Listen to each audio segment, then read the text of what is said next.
Balake. Where is Balake at? My name's Blake. Do you want to go to war, Balake? I'm for real. Ron. Ron is here, everyone. Thank you for joining me for a bit more SPTV, where every day's a great day not to be in a cult. Unfortunately, I keep having technical difficulties, guys. If my stream starts lagging, it's because the upload, I'm supposed to have 500 megabytes per second upload internet speed. And I just tested it, and it's more like five megabytes. I'm gonna have to restart the router after this because I just found that out about 2 minutes before going live. And still having camera troubles as well. Anyway, the subject of tonight's video is, I love when this question comes up for some reason. The question comes up repeatedly. There's this phrase in Scientology. There's this title, this word called Kha-Khan. Kha-Khan. And it's spelled Kha-Khan. And the reason the title of this video is Scientology's mythical Kha-Khan status, Tom Cruise and John Travolta, is the only person I have ever heard of the only person I've ever been told was aware in Scientology had been officially awarded this status of Kha-Khan was John Travolta. And the only person I would say presently in Scientology has the status of Kha-Khan is Tom Cruise. And so let's look at what this actually means in Scientology. So this is from Wikipedia, but I can tell you from personal experience, this definition we're looking at here is correct. This is an excerpt from an L. Ron Hubbard policy letter called Ethics Protection. It says, when people do start reporting a staff member with a high statistic, what you investigate is the person who turned in the report. In an ancient army, a particularly brave deed was recognized by an award of the title of Kha-Khan. It was not a rank. The person remained what he was, but he was entitled to be forgiven the death penalty 10 times in case in the future he did anything wrong. That was a Kha-Khan. That's what producing high statistic staff members are, Kha-Khans. They can get away with murder without a blink from ethics.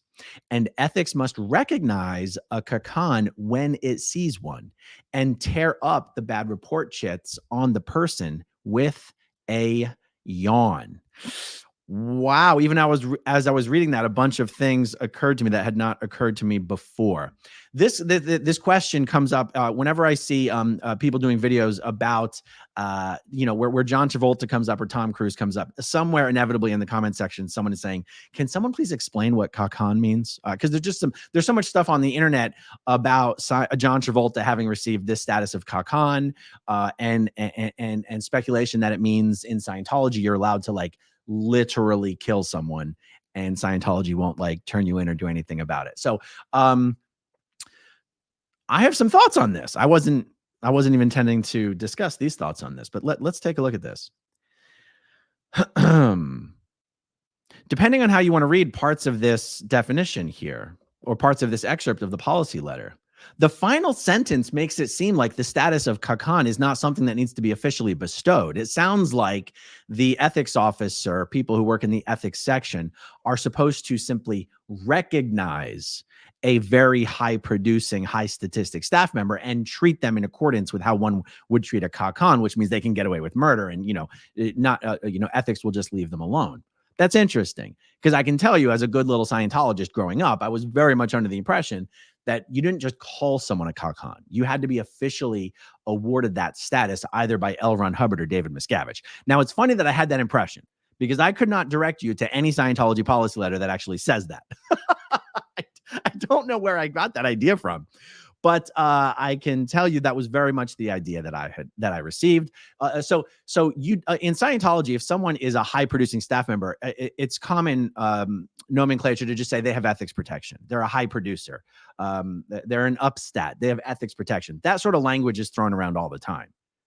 I've never in my entire history in Scientology heard someone casually throw around the title of Kha-Khan. Never. And guys, it's hard for me to keep an eye on the live chat while I'm doing a video, but if there is anyone in the live chat who has personal experience with personal knowledge of someone either being officially labeled a Kha-Khan other than John Travolta, I would love to hear about it. And oh, here's something. Oh, Louis Repetto says John Lundeen received Kha-Khan official award recognition because he regged $2 million in 1 week for Smy or Wise in the 80s. Louis, that's incredible. I never heard that story from him. Now you got to tell me, did John say that he was awarded that by L. Ron Hubbard or David Miscavige, or was he awarded it by like the ethics officer or the captain in FSO or something like that? I'm going to try to keep an eye on the live chat to see what the answer is. Okay, so I'm being a little long-winded about this, but so the last sentence here, and I'll pull it up again just for the heck of it. It says, ethics must recognize a Kha-Khan when it sees one and tear up the bad report chits on a person with a yawn. Yeah, it sounds like you don't have to be officially declared a Kha-Khan according to that quote. Oh God, it's so hard for me to keep an eye on the live chat. But Luis, if I see your response there, I'll pull it up. Okay, now there's another thing here. I guess I'll just pull it up again. It says now this is the insidious part.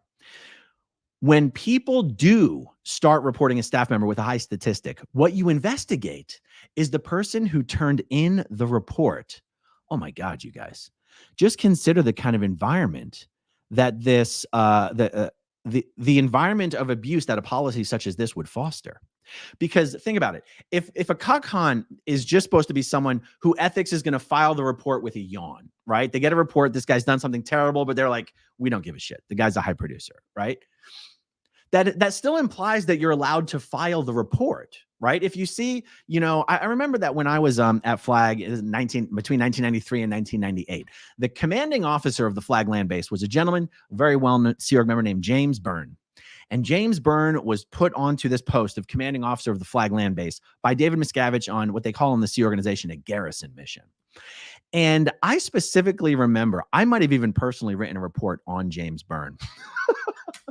And I remember finding out the hard way that you are not allowed to write a report on someone who is considered to be above the law. And I guess if you're a Kha-Khan, another way of saying what a Kha-Khan is, you're above the law because you are able to be forgiven the death penalty 10 times. That means you can commit the most egregious violation of the law, taking another's life, murder, and do it 10 times over and be forgiven. You're above the law. So I learned the hard way as a young little Scientology staff member that you're actually not even allowed to write a report on someone who's considered a high ethics protection or Kha-Khan, because you're the one who gets in trouble for writing the report. Now, I'm being a little circular, I think, in my discussion about this, because in my mind, a good system that is actually intended to like protect people and everything, you would be allowed to submit the report. You would not be discouraged from submitting the report. Even if ethics wasn't going to do anything about the report, it should still be okay to turn in the report. Because if you create a system where you're not even allowed to turn in a report, then how would you ever know whether this person was going to be forgiven the death penalty or not? There's a bit of a circular logic here. In order to be forgiven a death penalty, you have to be sentenced to death. How could you be sentenced to death if you're never put on trial? How could you be put on trial if you're never officially accused of something? And if you're not allowed to even be accused of something, then what the hell's wrong with your system? Anyway, this is everything that just occurred to me while reading this little paragraph here. So John Travolta, this actually, oh my goodness, this actually might explain. There's probably a dozen ways to explain this, but I've pontificated a lot on my channel about John Travolta and his. It's well known in the industry, in Hollywood, and in anyone in John Travolta's personal life that he is bisexual. This is not scandalous. I'm not. This is not the rumor mill. It's very well known, and yet Scientology very much looks down on anyone who's anywhere in the LGBTQ camp. Like, you are the worst of the worst. And I have heard from the person I heard from most recently, who I think has the most credibility on this subject, has said that John Travolta did get up to at least OT7, and this person did not know whether John Travolta was ever allowed to finish, ever finished OT7 or did OT8. But the last I knew, the person I've heard from most recently, who I believe has the most credibility, has said John Travolta was at one point on OT7. And part of me wondered how that could have occurred. And now I'm just sort of casually speculating as to whether this status that I believe John Travolta was awarded by L. Ron Hubbard of Kha-Khan so is part of, I mean, other than the fact that Scientology celebrities are sort of just playing by their own set of rules, right? But with John Travolta particularly, he's known to have the status of Kha-Khan from L. Ron Hubbard, and perhaps that is one of the reasons Scientology has been so permissive of John and John's behavior that Scientology would say is bad and discreditable and aberrated and needs to be fixed. Perhaps this is one of the reasons Scientology has been, I guess the permissive is the word that I want to use. Maybe it has to do with this Kha-Khan thing, or maybe it doesn't. I'm just saying. All right, I'm looking for Louis Repetto. I think I'm gonna. I don't know how I'm gonna find your comment here. Okay, let's see. Did I have any other? So I want to say for the record that just, so there's no question about it. There's no policy in Scientology that says it's okay to kill people. Ironically, there is another policy in Scientology called the responsibilities of leaders. This article is also sometimes referred to as the third dynamic power formula, because at the end of this article, L. Ron Hubbard gives what he calls the third dynamic power formula. In this article, it very much implies that it is okay. L. Ron Hubbard uses the example of Simón Bolívar and Manuela Sáenz. Bolivia, were they the liberators of Bolivia? I think that's right. Forgive me, guys, I grew up in a cult. But there was an article about this that L. Ron Hubbard wrote, all about Simón Bolívar and Manuela Sáenz, and the article is written to tell a story, a tale of how power was mishandled. How Simón Bolívar was in a position of power. Manuela Sáenz, his wife or mistress, I think they were married, was in a position in a supporting role. And L. Ron Hubbard wrote this article to illustrate how she fell short of what she should have done to enable to support Simón Bolívar. That if Manuela had handled her position properly, being in close proximity to power, she could have prevented Simón Bolívar from being taken down and killed and dying in a ditch or whatever it was L. Ron Hubbard said occurred. Funnily enough, I'm only familiar with this story because of what L. Ron Hubbard wrote, and not because I've ever studied anything in the history books about this. In this essay, he absolutely says that one of the things Manuela Sáenz should have done was to quietly kill all of Simón Bolívar's enemies without asking his permission and without informing him, to protect him from all the horrible things she was going to do for him. And this policy, although it's a story, it's sort of a historical tale, this whole essay is taken as policy in Scientology.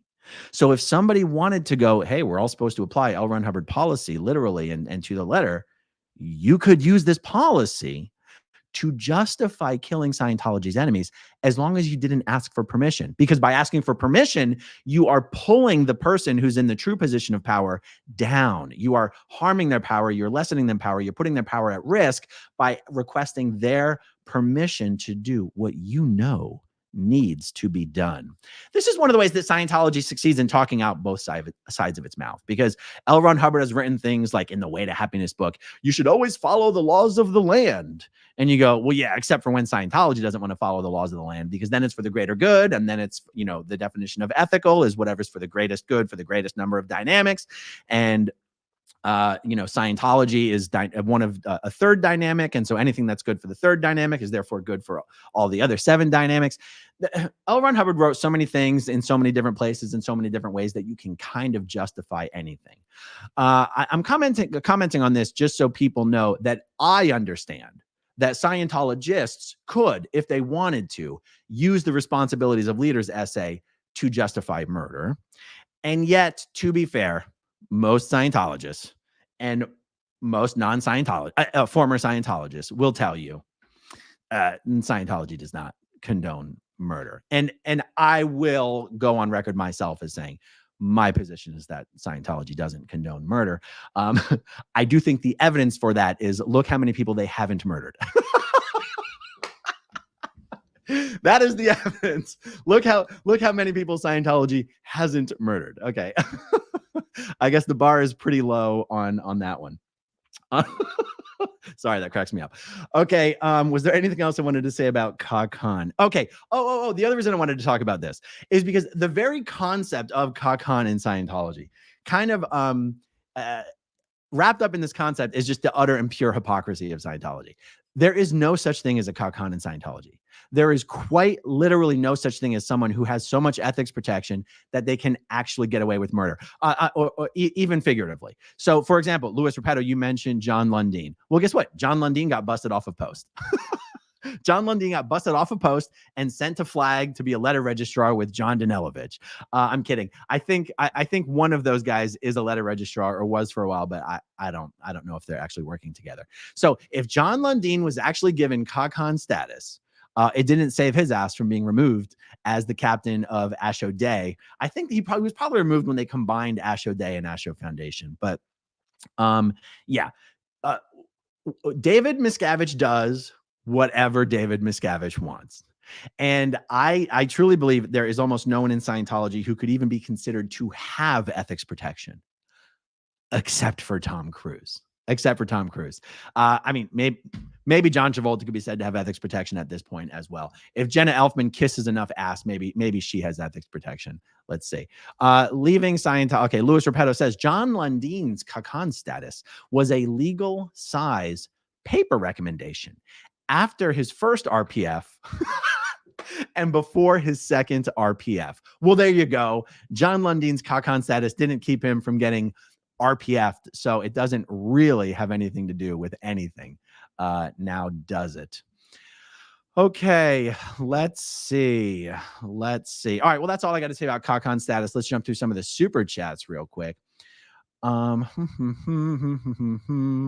gonna I kind of don't want to bring up super chats. They're gonna keep rehashing ground that doesn't really need to be rehashed, you guys. All right, fine, but I don't want to ignore you guys either. Okay, Monty Granito. Part of leaving the cult and embracing life is making all of the mistakes you would have made in college. Your mistakes are extremely valuable. We've all been in crazy situations like that at times. No shame. Monty, I think that's a fair statement, and I didn't want to ignore it. So thank you for that. I appreciate that. Jen Nelson, welcome back. Can't wait to get back to business as usual. That's right. We are getting back to business. Karen Oaks, Branch, KOB.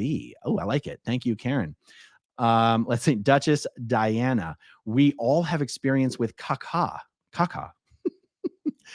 Nora Casey says, Nora said her father got Kha-Khan for his work with the Guardian's office. Oh, maybe that's something I can talk to Nora about.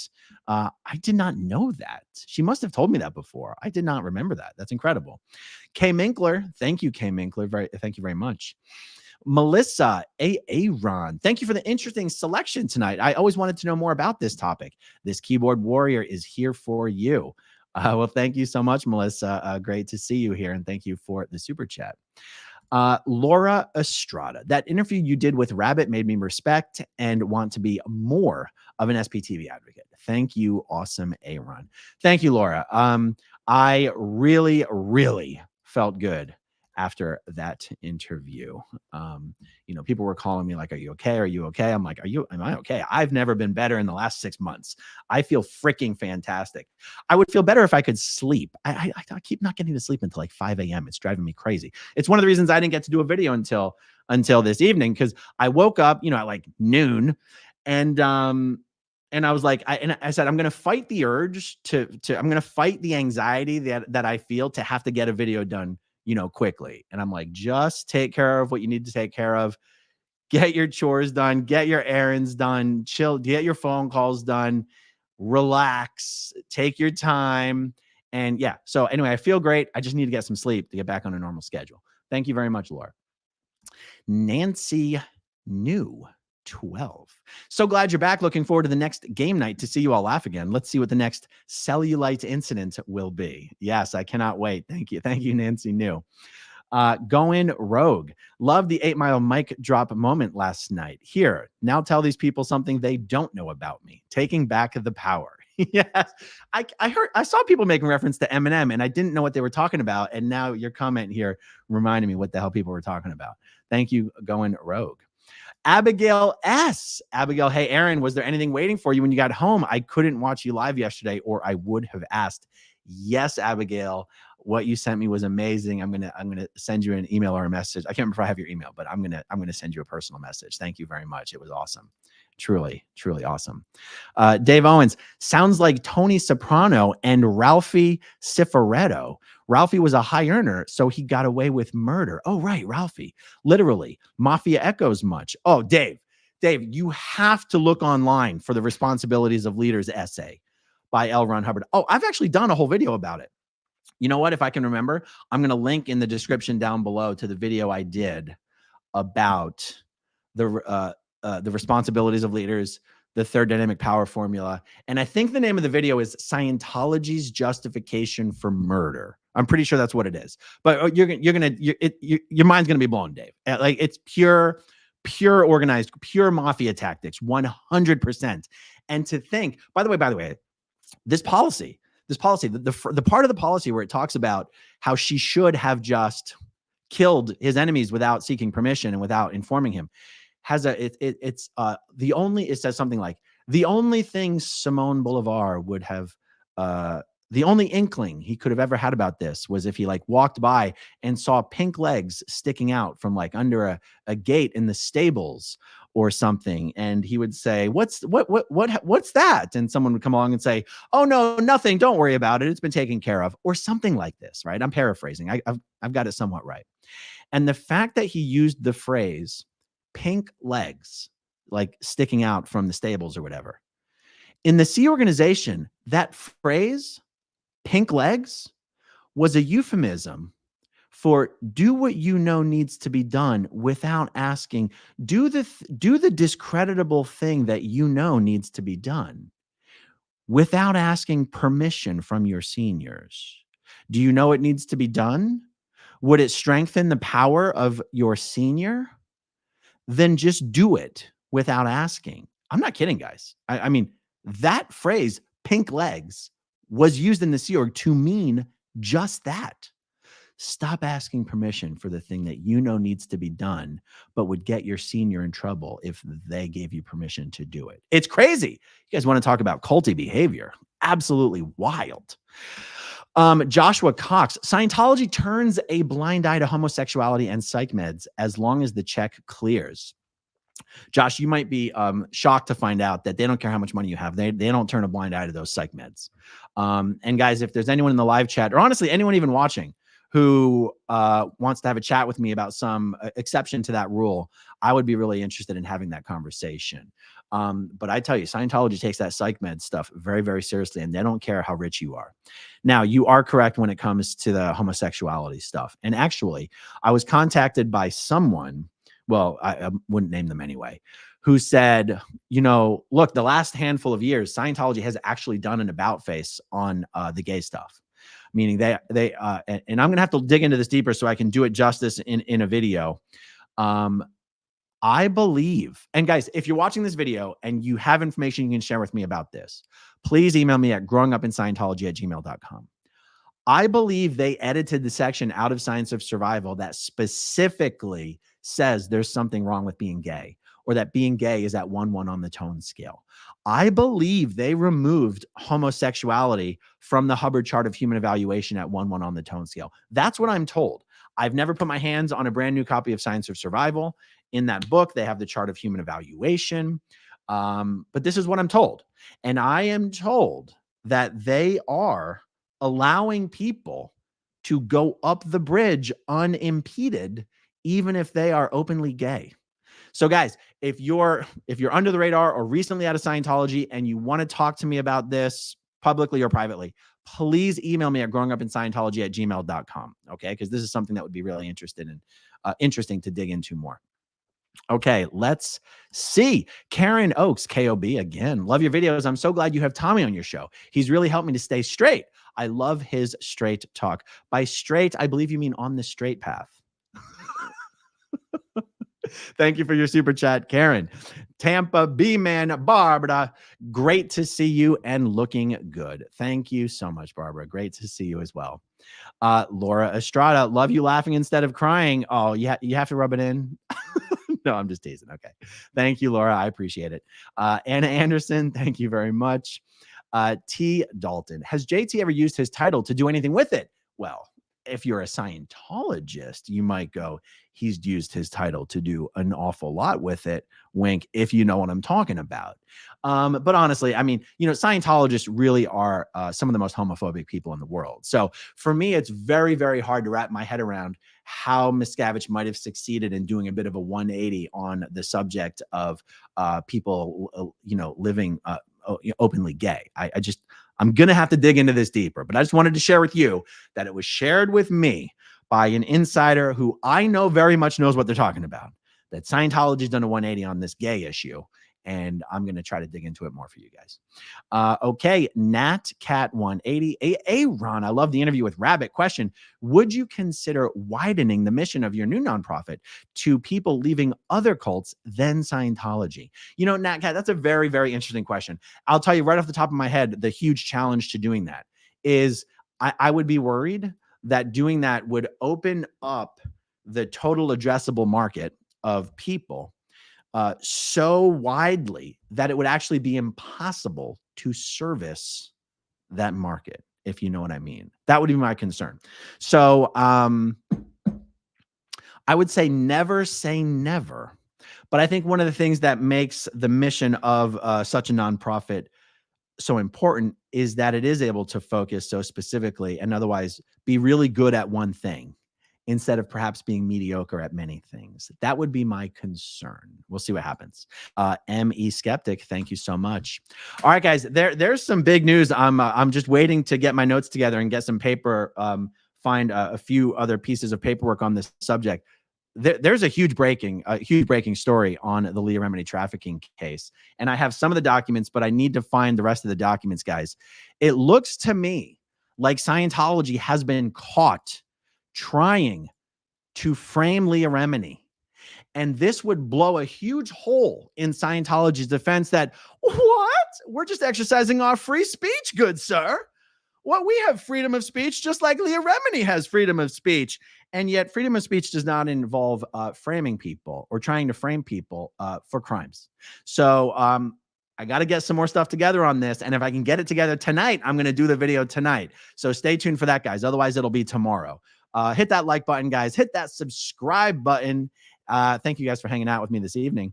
And I'll talk to you soon. Okay, if you want to see my rock and roll songs, click right on this guitar. And if you want to see a different one of my videos,